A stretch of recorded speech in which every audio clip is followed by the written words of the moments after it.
হে কাজী সাহেব, আপনি আমাকে মারলেন কেন? আরে আমি বুঝলাম না, আপনি কেন বারবার ওর গায়ে হাত তুলছেন? আমি আমি ওকে মারছি কেন, তাই না? দেখ তো আমাকে চিনতে পারিস কিনা।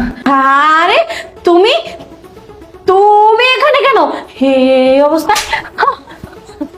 তুমি তো বিদেশ ছিলে, বাংলাদেশে কবে আসছো? আর কাজী কোথায়? কাজী কোথায় না, কাজী একটু পরেই আসবে। আর আমি বিদেশ থেকে কেন আসলাম, কিভাবে আসলাম, আর এখানে কেন, তাহলে শোন। আসসালামু আলাইকুম। ওয়ালাইকুম আসসালাম। কি ব্যাপার, এটা সোহানের স্ত্রী না, কিন্তু এখানে কেন? ভালো আছেন কাজী সাহেব? হ্যাঁ ভালো আছি। আসলে আমরা দুজন দুজনকে বিয়ে করব, এই জন্য আপনার কাছে আসা।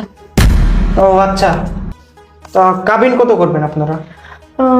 বেশি না, 1 লক্ষ টাকা। 1 লক্ষ টাকা?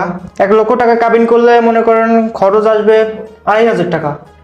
ওইটা নিয়ে আপনি একদম টেনশন করবেন না, যা আসে আমরা দিব। ও আচ্ছা। হায় আল্লাহ, এরা তো দেখি বিয়ে করতে চাইতেছে। ব্যাপারটা কি সোহান জানে, নাকি সোহানের সাথে ডিভোর্স হয়ে গেছে? না, বিষয়টা সোহানের সাথে শেয়ার করতে হবে, দেখি। কাজী সাহেব কি ভাবছেন? না না কিছু না, তাহলে আপনারা এক কাজ করুন, সামনের সপ্তাহে সব কাগজপত্র রেডি করে আমার কাছে আসুন। আচ্ছা ঠিক আছে, চলো আমরা তাহলে এখন যাই। আচ্ছা ঠিক আছে। আসি। হ্যাঁ, কি ব্যাপার, এটা আমি কি দেখলাম? সোহানকে জানাতেই হবে।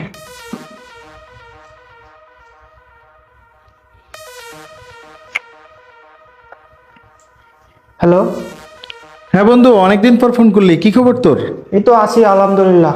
তো বন্ধু একটা কথা জানার ছিল, তুই কি তোর স্ত্রীকে ডিভোর্স দিয়ে দিছিস?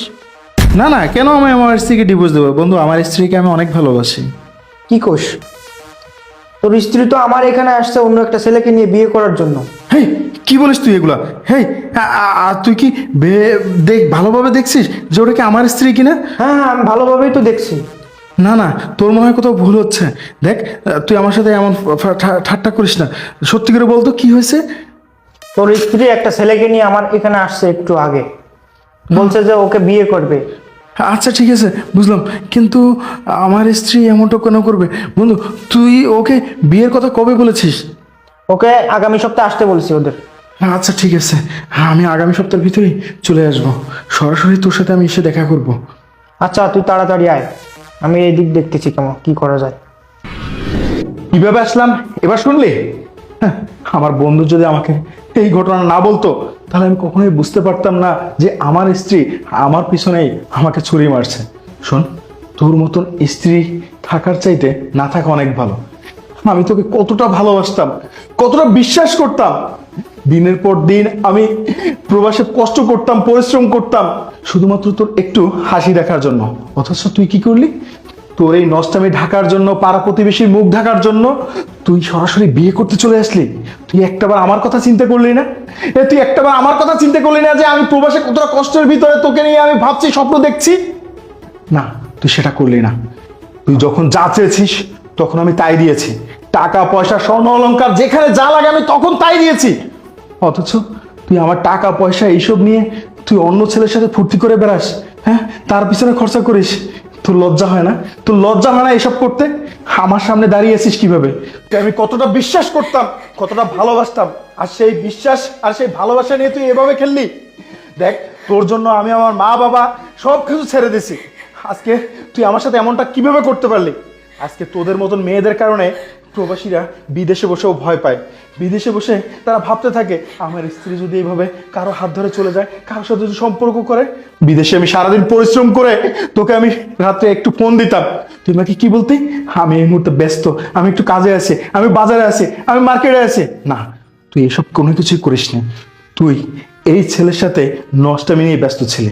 দেখ, পৃথিবীর সকল নারীকে ক্ষমা করলেও তোর মতন নারীকে ক্ষমা করা যায় না। তোকে আমি ডিভোর্স দেব। ডিভোর্স তো শুধু দেব, তোকে আমি জেলের ভাত খাইয়ে ছাড়বো। তোর যেই পরকীয় নাগর আছে না, এই নাগরের সাথে তুই একসাথে জেলে থাকবি। আমি সেই ব্যবস্থাই করছি। আমি আমার বন্ধুকে বলে দিয়েছি যে খুব দ্রুত এই কাজী অফিসে পুলিশ নিয়ে আয়, ওরা এক্ষুনি চলে আসবে, একটু ওয়েট কর। দেখেন ভাই, আপনার কাছে ক্ষমা চাওয়ার মতো ভাষা আমার জানা নেই, তারপরও আপনার কাছে আমি ক্ষমা চাই। আপনি থানা পুলিশ করেন না ভাই, এলাকার ভিতরে আমার একটা রেপুটেশন আছে। আমি যত না যা করেছি তার সাথে বেশি কিছু করেছে আপনার স্ত্রী। পারলে আপনার স্ত্রীকে আপনি যা করার করুন, আপনি আমাকে ক্ষমা করুন ভাই। এই একদম চুপ, একদম চুপ। আমার স্বামী বিদেশ থাকাকালীন তুই আমার সরলতার সুযোগ নিয়েছিস, আর এখন কি বলছিস? যখনই পুলিশের কথা বলছে তখনই তুই পালিয়ে যাওয়ার চেষ্টা করছিস না? শোন, আমার স্বামীকে লুকিয়ে তোর সাথে আমার সম্পর্ক হয়েছিল। আমি ভেবেছিলাম আমার স্বামী আসার আগেই তোর সাথে এমন কিছু করব যে ও কোনো কিছু বুঝতেই পারবে না, ওকে উল্টাপাল্টা বুঝিয়ে দেবো, কিন্তু তোর সাথে আমার সংসারটা কন্টিনিউ চালাবো। কিন্তু ও যখন সবটা জেনেই গেছে আর শাস্তি যখন দেবেই, তাহলে দুইজনই পাবো, আমি একা কেন শাস্তি পাবো? হ্যাঁ, তুমি ঠিকই বলেছো, আমার মতো মেয়ে না তোমার মতো ভালো মানুষের বউ হওয়ার যোগ্যতা নেই। আমি কখনোই তোমার যোগ্য ছিলাম না, তাও আমি তোমার কাছে হাত জোর করে বলছি তুমি আমাকে ক্ষমা করে দাও। আর তুমি যে শাস্তি দেবে আমি সেই শাস্তি মাথা পেতে নেব। তোদের জন্য যেটা দরকার সেটাই একটু করে আসেন স্যার, আসেন আপনারা।